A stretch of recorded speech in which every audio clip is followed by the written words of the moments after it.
You're straight up lying to me if you tell me you're not a Scyther enjoyer. I love the guy, and so today it's time to make it pop off. Stat-wise, this beautiful unevolved fella has basically one advantage over Scyther, and that's speed. It's still got a respectable base 110 attack, but its 105 speed tier makes it actually pretty quick. Also, just like its older metal sibling, it gets access to the Technician ability, which boosts up moves that have 60 power or less, and there's a few fun things we can do with that. First of all, we set up with Swords Dance after switching in, not caring about Stealth Rock and our heavy-duty Tims, and then we can bust out Dual Wing Beat, which is a stab flying move unlike for Scyther, and it's 40 power that hits twice, meaning it gets the big Technician boost to make it hit harder than you'd expect. We've got Close Combat for great coverage, but the secret sauce comes with Technician boosted priority quick attacks. We pull the Diamond Tear out to give it even more damage, and we're out here dishing out some quick slices. I believe Scyther can absolutely catch people by surprise, so today it's time to make it go crazy.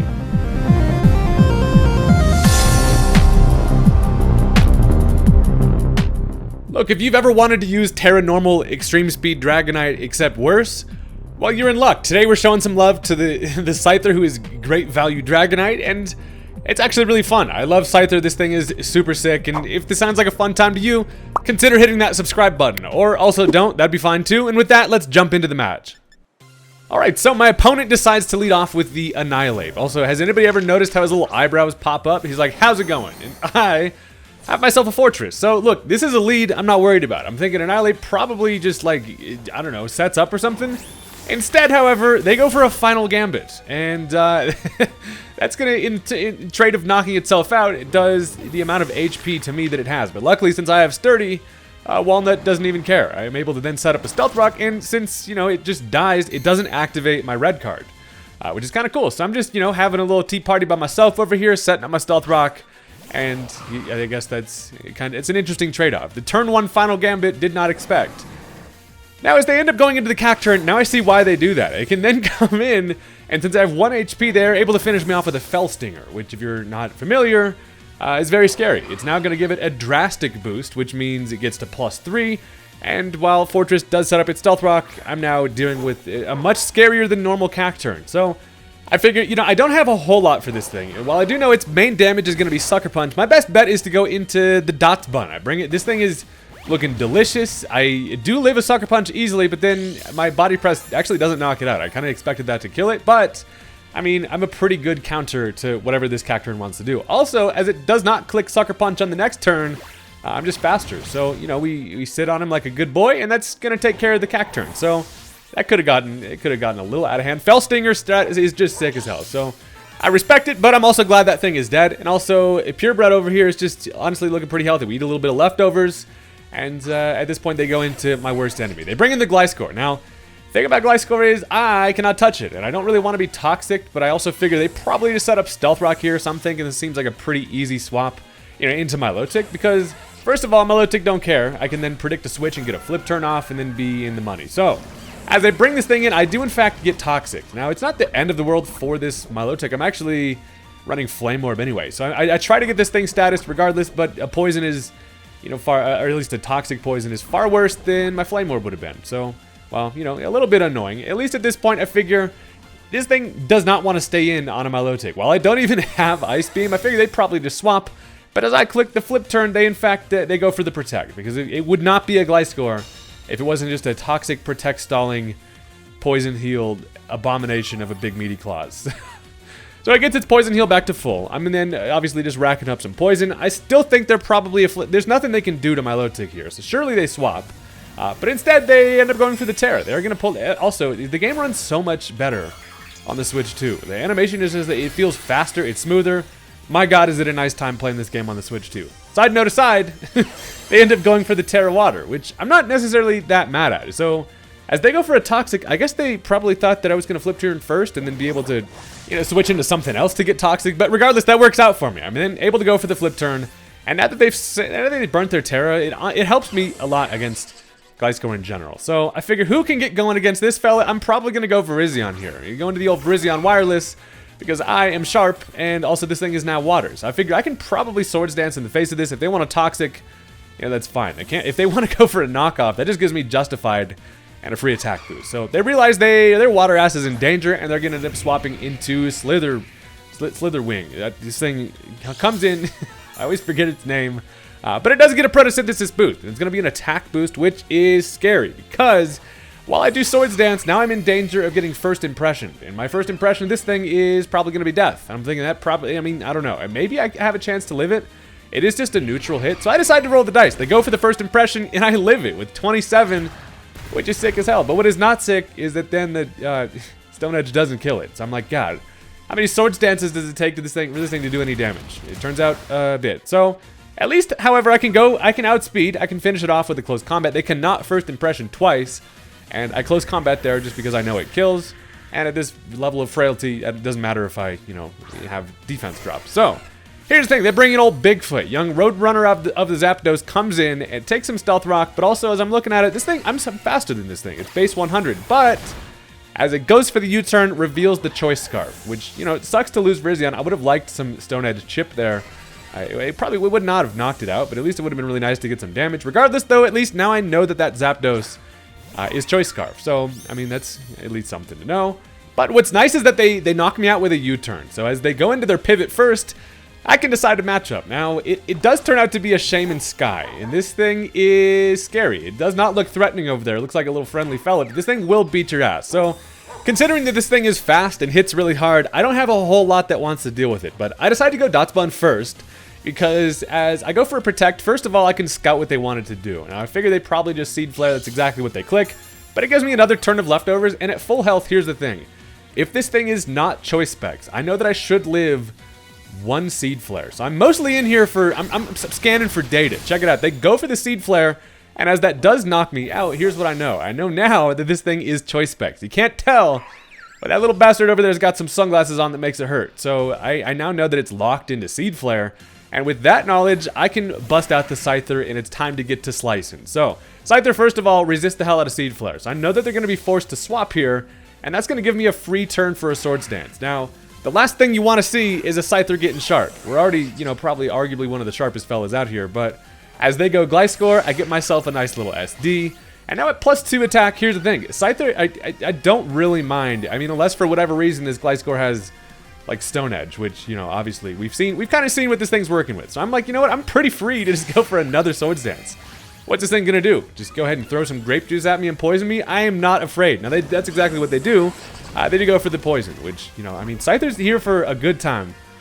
Not necessarily a long time. So getting poisoned really is fine. That gives me a free +4 to my attack.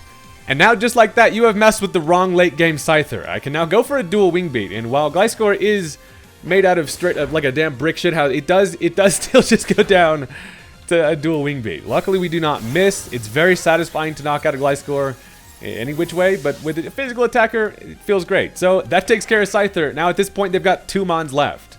And bad news for them is I've got a Scyther that is about the most dangerous fella in town. So with +4, what are they going to be able to do? Well, one thing they can do is go into Zapdos. And honestly, since it's faster than me, we've seen that it's Scarf. It ordinarily would not be if it wasn't Choice Scarf, but since it is Scarf, we got to bust out the secret weapon. I can go for the Terra Normal, and if my calculations are correct, with Technician and now boosted by Stab, Quick Attack should be able to knock this thing out, and that'll be a big dub for the Scyther. So I put the diamond on my head. We're doing our best shitty Dragonite impression, and I am able to outspeed with the Quick Attack. Shout out to the priority, and that is going to delete the Zapdos. So you should not have done Hecked Up and let the Scyther set up on you. You hate to see it. I mean, I guess you kind of love to see it. That's going to be a dead Galarian Zapdos. Now the Toxic is racking up, but good news for me is that they only have 1 Mon left. It's going to be the Shaman. This thing is way faster than Scyther, but you are not faster than these hands, who are in fact rated E for everyone. Because I can finish it off with a Quick Attack. I don't care how much HP you got. Scyther is going to go ahead and eat you up. So that is going to be able to take care of the Shaman and effectively go ahead and clutch us the W against some very scary stuff. So, you let the Scyther dance, and he's going to give you a show. So that's going to be the end of that one.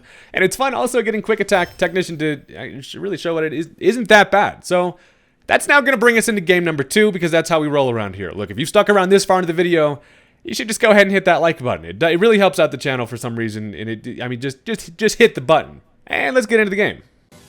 Alright, so this time from Team Preview, I figure either they lead off with Glimmora, which they do, or it was going to be the Carbink. So I figure, Milotic isn't really that bad of a lead. I'm going to lead with the Milotic here, and as they do go with the Glimmora, I'm going to go for the turn 1 Scald. I feel like, you know what? Why not? Throw some hot water at him. It's a hot day on the beach. Nothing more refreshing than some nice warm water right to the face. Now, instead of going for like Stealth Rock, they instead Toxic me, which is like, the hell is up with this? This Milotic just, for Christ's sake, cannot get its Flame Orb off to save its damn life today. But I go for the Scald. It does over half, and then I'm like, you know, they probably swap here. It can't really do much to Milotic, and if they want to just let it go down, then I guess so be it. But as I go for the flip turn, I'm instead met with Spiky Shield. So, ouch. I mean, that hurts. And then also I get hurt by poison, so I'm just kind of getting... I'm kind of getting a little destroyed by this Glimmora here. These things throw me curveballs. But I also figure, I'm like, you know what? Maybe they switch now. It turns out they do not. They go for the Toxic Spikes. They're like, one way or another, I'm going to get some spikes up here. And I guess... my original plan was to not touch it with physical attacks to avoid Toxic Spikes on my side. But it does get it up, and then as they stayed in, I hit it with a flip turn. But then... I realized, hey, hold on a second. That thing did not put up toxic debris, which is confusing. So I'm like, it must not be toxic debris. It's just gonna do it the old-fashioned way with the toxic spike. So I figure I can go into Fortress pretty nicely here. I can set up some Stealth Rock. It can't Mortal Spin against me, but then as it goes for a toxic, that is why I'm like, oh yeah, that's right. It gets Corrosion. It's able to toxic Steel types. And honestly, kind of sick. I mean, this fortress has probably never been poisoned. There's got to be an entirely new feeling for this fortress. They're probably like, the hell is going on within me? So that hurts. But I get up my Stealth Rock here, and then also, I'm mostly thinking this thing can't really hurt me. I mean, this point, since I've already lost my sturdy fortress, is just kind of here to set some stuff up. But they do go for another Spiky Shield. This thing is just fighting crazy out here. I Rapid Spin, it blocks it. I get hurt a little bit by that, and then the Toxic is going to start to wrap up. And again, this Walnut is just getting bullied out here. I'm a wall and I'm not. And while I am here to party most of the time, I'm not feeling like a party fella here. I wish I had Volt Switch at this point, but they are gonna go for a Toxic Spike. I honestly just Rapid Spin here to display dominance of like, hey, you can set up all the hazards you want, and now they're gone. And since they do not have Toxic Debris, I guess I probably actually should have just clicked Gyro Ball. I, for some reason, was gung ho on Rapid Spin in there. It does get rid of the Toxic Spikes on my end, and then now I'm at like half HP with the Fortress, and I gotta figure something out against this goddamn Glimmora. And I'm like, this thing is... it's probably just gonna set up another layer of Toxic Spikes, and then I figure, you know what? I'm just gonna go Scyther. I should have Gyro Balled, honestly. But as I go Scyther, I realize I at least still do have my red card on Fortress, and at half HP, I'm doing pretty good. Plus, they just definitely Spiky Shield again there to knock down the poison, so I get a free switch into Scyther, and... as much as I initially switch into this thing thinking they probably don't have rock coverage and I can maybe Swords Dance in front of it, but then I'm afraid, so I instead just go for a close combat, and that's going to take care of the Glimmora. So round a badass way of dealing with this lead Glimmora, but it's, you know, out of the way, and there's no spikes up, so I guess that's really, it's on it. All things considered, it's not that bad. Now, I do have Scyther out, who is sometimes a little bit of a sitting duck if they have something faster, but as they end up bringing in the Kommo-o, I'm like, hey, I can outspeed this, and I have a super effective dual Wing Beat, which will just knock it out. So as I go for it, it in fact misses. I kind of thought they were going to bust out a Terra here, but they don't, and then instead, they go for a Stealth Rock. Buddy's just out here throwing curveballs, right? Now, you never really see this thing as a Stealth Rock setter, and I'm like, hey, that's fine. I can go for another dual Wing Beat here if they don't Terra, and they do not. So as they stay in, they realize they should probably have not hecked with a Technician stab dual Wing Beat, and that takes care of his ugly ass. Also, and Scyther's looking pretty nice here. So while that takes care of that, I'm like, hey, that feels good. That was kind of the main thing I was worried about setting up in front of me and sweeping. So we would definitely take it. Now, one thing that we do not enjoy is rocks, and Carbink comes in floating mysteriously high in the air.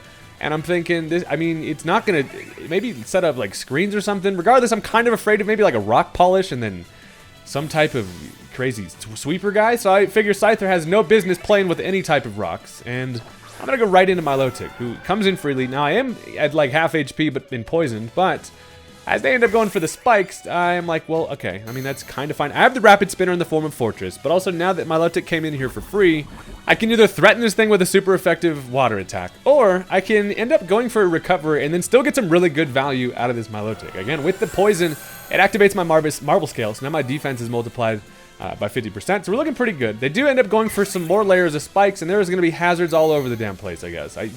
I'm like, okay, maybe Fortress can come in and Rapid Spin later, but I'm slow, and I'm already nearly dead, and I'm going to need to probably work around that a little bit. So now I figure I should definitely get some damage on the thing. I go for a Scald. For whatever reason, they want to stay in and just stack the hazards like crazy. The Scald's going to do great chip. It also ends up getting the burn.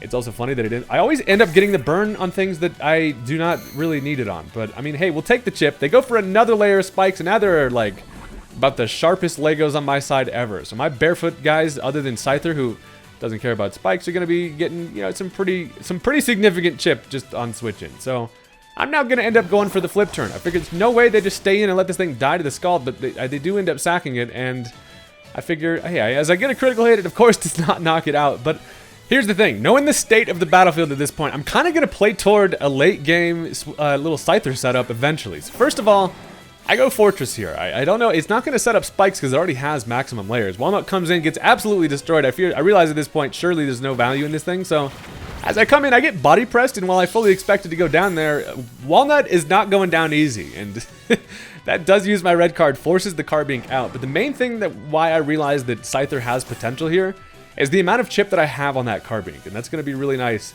knowing that Scyther will be in range to knock it out. So as the red card drags in a Sneasler, I do go down to my poisoning. So, I mean, maybe the first time that Fortress has gone down to a poison, but looking at this matchup, Scyther kind of comes in here nicely. Depending on what type of coverage this thing might have, its best damage is probably Dire Claw. So I go Scyther here, knowing that I can take one attack. And a dual wing beat, barring Crazy Terra, should knock it out. Now, they go for the close combat. It does nothing because I resist the hell out of it. Scyther has never taken less damage from anything. The main reason why they want to go for a close combat, though, is for that. They are able to activate the White Herb, which is not going to give it on burden. It's going to be faster than anything, even Scarfs I might have in the back, but what they fail to consider is we can just slice its damn throat with a dual wing beat. So yeah, that's going to take care of the Sneasler, and that's not a bad spot for the Scyther to be in.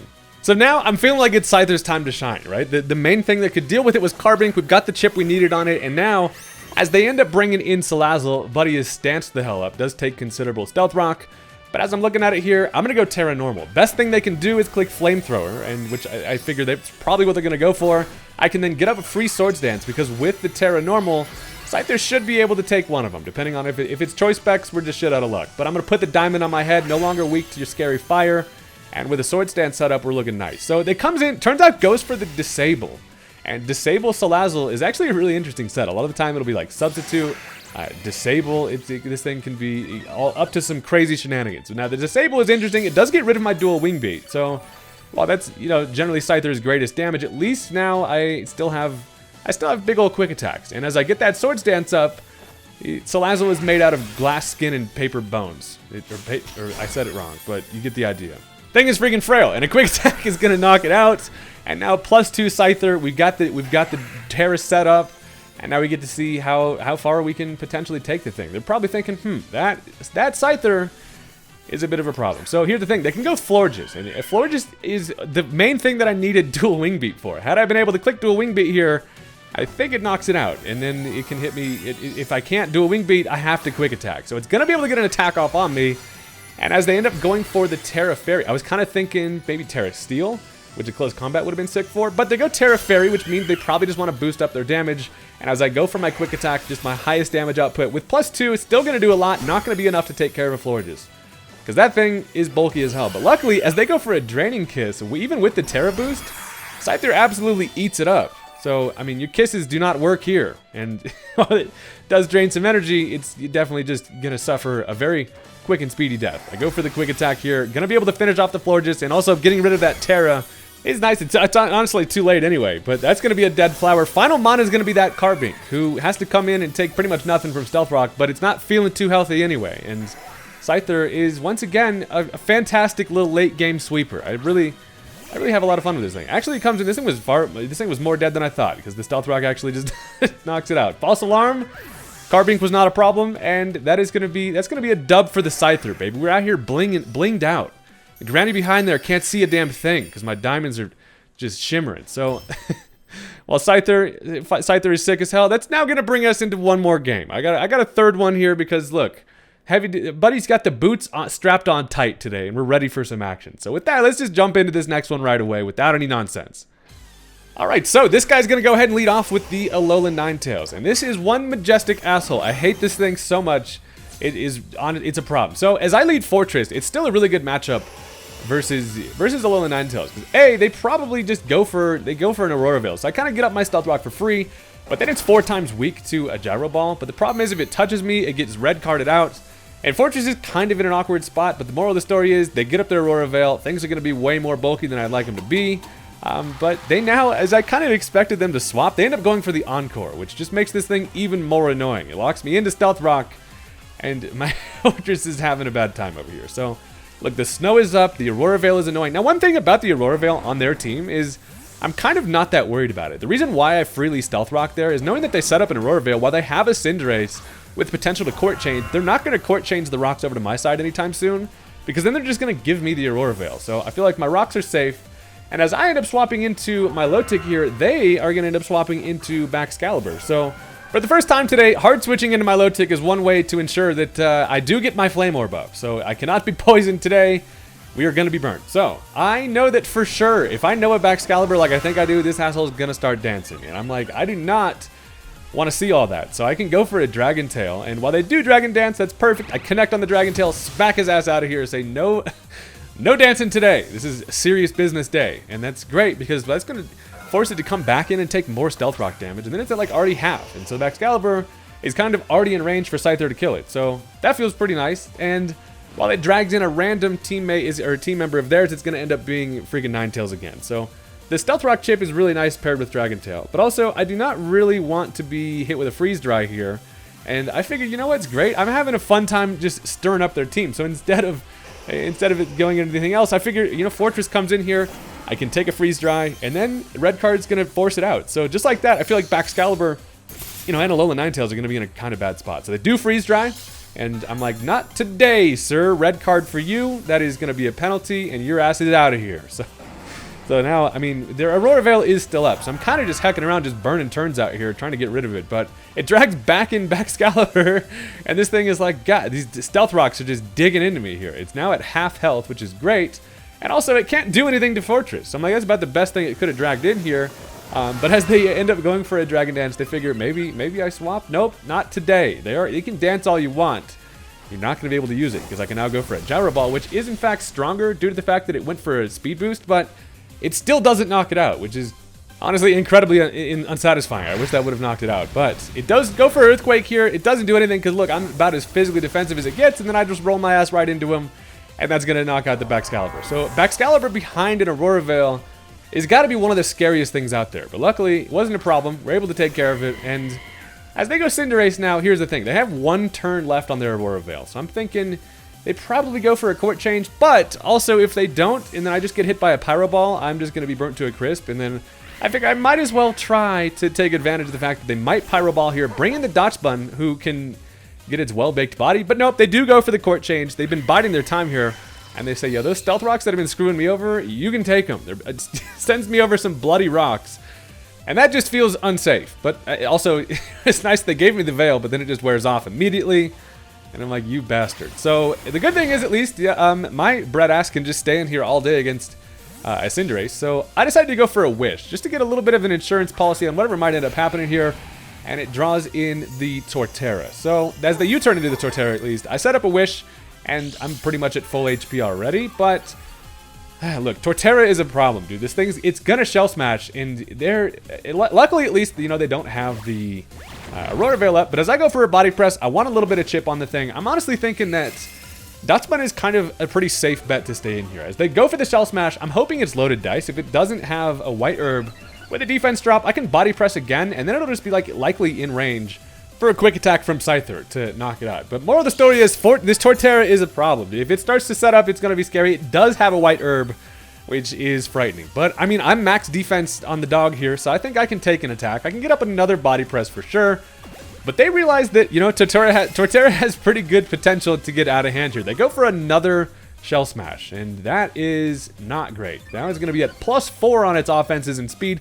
Going to be faster than everything I've got, and has the firepower to pretty much take care of everything. Considering my Lotic is my only real defensive other option, I am definitely not looking great. So I go for another Body Press. It does at least take the defensive drops, and it's going to end up relatively healthy here. Now, as they go for an Earthquake with 2 Shell Smashes, that's definitely going to knock my ass out. So down goes the dog. We are delicious and fainted, and now I got to figure out a way around this. So my only real option is Scyther here. We got to, sometimes, look, you got to rely on the Scyther to get shit done. I'm going to end up going for the quick attack here, but also I figured just in case that I don't have enough damage, I'm going to pull out the Terra Normal. I don't really lose a lot from it. They end up going for the Terra of their own, however, And that leads me to believe that they probably they need a Terra Blast Fire to be able to knock out the Scyther here. But what they do not see coming is this bling, baby. I can go for that Terra Normal, and with that, paired with the defense drop it has, Technician, Stab, Quick Attack, we don't even need to be dancing with swords. This Torterra is going to go down. And I was really happy to see them go for that Terra there. And he lights himself on fire, puts the chandelier on its freaking tree for no reason because a Quick Attack is going to be able to take care of it. So crisis avoided. That Torterra could have very easily gotten out of hand. But, I mean, it's fine. I've got the Scyther. And we are sharp and ready for whatever people want to throw at us. So, while that takes care of that, I do not have any boosts. And looking at Dragapult coming in here, I'm thinking, you know what? I can actually dual wing beat this thing. I can take an attack. It's going to be obviously faster. As they go for a Draco Meteor, drops a Draco on my ass, and that is why Scyther is the GOAT. That does not even end up knocking us out. And as I connect on a dual wing beat, first one gets me a crit, which is sick as hell, because now the second one's going to be able to take care of it.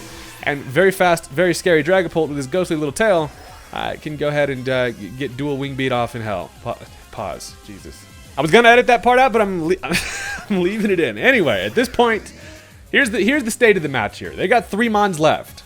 It's gonna be a Rotom Wash as they bring in here. They've got an Alolan Ninetales, and then they have the Cinderace. So, Rotom Wash is a little bit of a problem here. First of all, I don't know exactly what this thing's working with. If it's Choice Scarf, I mean, Scyther goes down. I don't have enough damage or chip on the thing for Scyther to do much here, so I decided to switch into Fortress. I'm thinking they probably just Volt Switch. Turns out that is what they are going to do. This is kind of just a sack switch here, but I end up living it with 3, which is, I mean, relatively fine. And they tuck the freaking washing machine in the back for later. So, as they end up going back to the Ninetales, it of course is coming in safely because it doesn't have any Stealth Rock up anymore, but I figure a Gyro Ball here would be nice. If they go for an Aurora Veil, they're going to still get knocked down by a Gyro Ball. But instead, they realize that's probably going to happen. They go for the Freeze Dry rather than setting up the Veil. A little bit displays a little bit of patience, and that is unfortunate. But at least now I can decide a matchup against this thing, and I gotta figure out a way to get around things like the Rotom Wash is a huge threat. And honestly, if they get up this Aurora Veil, I'm gonna be in a bad spot. Now the problem is they can kind of freely do that because I don't have anything that can do much to it. Alolan Ninetales is very fast. It's able to outspeed, go for that Aurora Veil, and that's likely gonna stick around for the remainder of the game, which is not great. So as Virizion goes for a close combat, the Aurora Veil paired with the defense boost from the snow being up, it literally does. I damn near healed the guy with my fists. And base 90 attack Virizion was probably not the best bet there. But I mean, what am I gonna do? So Aurora Veil is up. I am fighting for my life against this damn thing. And I also am thinking, you know, Virizion should be saved for that Rotom Wash. I have a Lumberry if it wants to burn me, and maybe I can set up in the face of it. So I figure that's probably my best answer to the Rotom Wash. And as I decide to go into the Milotic here, I'm thinking I could probably take an attack and then a Freeze Dry. So I'm like, you know what, might as well give it a try. They go for the Freeze Dry, and we live it. I take nothing from that. I sometimes forget that this Milotic is mainly built to be physical, but its natural special bulk is crazy. So I go for the Scald just to get some chip on the thing. I really just need a burn or anything just for some continual damage would have been really nice. But at this point, it can go for one more Freeze Dry, and sadly, it's just enough to knock me out. So down goes my Milotic. I got a little bit of damage off on the Ninetales, and the good thing is at least the freaking Light Clay screen turns are slowly getting ticked away. But I really need those gone to be able to do much. So here's the thing. What I can do is I can go Virizion. Again, this thing has also good natural special bulk. So while I know I could be able to take a Freeze Dry easily, it doesn't even do half, which is sick. So I live that nicely. And as I connect with the Stone Edge, that's going to be able to knock it out. So I get the crit. I'm not sure if that mattered. It probably did. Regardless, I'm glad to see the freaking Ninetales gone. So now we got ourselves a 2v2 match. Actually, wait, I lied. They've got 2 left. I'm down to 3. And as they end up bringing back in the Cinderace, this thing is, you know, it's definitely not great. I can't really hard switch into anything here. And while it's faster, it kind of just puts my back up against the wall here. Now, while I do end up staying in, I realize I probably should have swapped Cloyster. Knowing that they have the Rotom Wash back there, I'm thinking that probably, it would have been my best bet is to get rid of Cloyster. But as I stay in, they go for a U-turn, and I do end up living, surprisingly. But the bad thing is, while they bring in Rotom as their only other option, I close combat, which stinks because, you know, a Leaf Blade there would have been really nice to get some big damage. But, I mean, not big, because it does still have the Aurora Veil, and this washing machine is about bulky as hell, and it's got leftovers, so obviously we know it's not Scarf or anything like that. But I'm thinking if I can get enough damage with a Leaf Blade, we might be able to knock it out with something else in the back. Now, Leaf Blade doesn't do anything, which is great, because now they can just finish me off with a Raw Dog Terra Blast, and that is unfortunate. So down goes the Virizion. But As I'm looking at it, I feel like this game is a bit lost at this point anyway, because the thing is, Rotom Wash is naturally faster than Cloyster. If it's got speed investment, which they often do, it's going to be faster than Cloyster. Plus, Scyther does definitely not have enough damage, especially with the Roar Veil still up, to be able to knock it out. So I go Cloyster, and as a last-ditch effort here, I figured they're going to be able to outspeed me and kill me with a Thunderbolt anyway, but I go Shell Smash. Now, it turns out I outspeed, so it does not have speed investment, which does make sense, seeing how bulky the thing was. So I Shell Smash in front of it for pretty much no reason. I was also looking at it like, after Stealth Rock damage, is there a chance that I can even live a Volt Switch? If I get this Shell Smash off, we actually might be able to clutch it out here, kinda. I get the White Herb to get my defenses back to normal, but a Volt Switch, even without any investment, especially after Stealth Rock, should be able to knock me out. And it does. So the Shell Smash play there was basically just kind of... I mean, it didn't really matter what I click. I thought it was going to be able to outspeed me and knock me out anyway. Plus, I mean, Scyther doesn't do anything there, so... Well, they've got 2 mons left. That leaves me with just Scyther. And it's not... Look, if you've still got the Scyther, it's not over. So, they go into the Cinderace, who's just been switching in here all damn day for free. And the Aurora Veil wears off, which is kind of the main thing I've been worried about. And I'm like, hold on. There is a win condition here, kind of, with the Scyther. Check this out. So I go Scyther. Now, Cinderace, sadly, is faster, and I know that without any setup, a Quick Attack's not going to be able to knock it out, but as they go for the Pyro Ball, it misses. The 10% chance comes in clutch as I connect on a dual Wing Beat. That is sick as hell, because while it doesn't have enough to knock it out, now we know that Quick Attack is just going to be able to do it here. So, I'm like, hold the phone for a second. I can go for that Quick Attack. It's going to be able to take care of young Bugs Bunny over here. And that is right, Doc. So, you know, down goes Cinderace. Now we got ourselves in a 1v1. It's going to be Rotom Wash versus the Scyther. They have no more Aurora Veil. But as I'm looking at it, that's a healthy washing machine. I'm going to need a crit on my side to be able to clutch it. My best damage is going to be close combat. I punch the hell out of it, and it lives it easily. That's a fully defensive Rotom Wash, and sadly, we just don't have exactly enough. They can finish me off with the Volt Switch. That's going to be the end of the game. Honestly, we almost had a shot there. Some misplays on my end are definitely costing me, but hey, very, very interesting game there. Still, regardless, well played on my opponent's end. And that, you know, it happens. It happens. And that's going to do it for the video. Thank you guys very much for watching. For real, I do appreciate all the support, and I'll catch you guys next time. Peace out.